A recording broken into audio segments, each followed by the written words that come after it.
In this example, we will be relating volume and moles, which is using Avogadro's law. So the problem says, in a 6-liter sample at 25 degrees Celsius and 2 atmospheres of pressure contain 0.5 moles of a gas.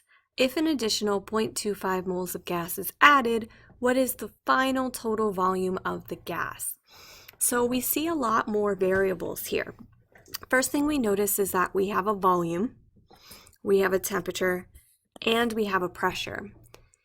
Now, the volume that we have, notice they're asking for volume at the end of the problem. So we know that the 6 liters is V1, V2 is what we're going to be solving for. Temperature is 25 degrees Celsius, and you don't see that again. So that happens to be a constant. Now we have 2 atmospheres of pressure, and again, you don't see that anywhere else in the problem. So this information is just letting you know that these are constant values in the problem. What we're looking at is the relationship between moles and volume. So we started with 0.5 moles and we added another 0.25.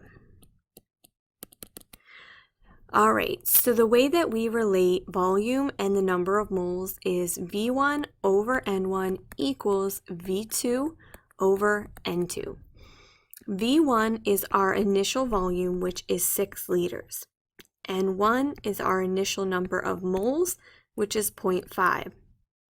V2 is what we're actually solving for in the problem. N2 is not 0.25. It says an additional 0.25. So it's what we started with, which was 0.5 plus the 0.25. So really what we have here is 0.75 moles. All right, now what we can do is plug all of these variables in. So we have 6 liters for V1, 0.5 moles for N1, V2 is what we're solving for, and then we have 0.75 moles for N2.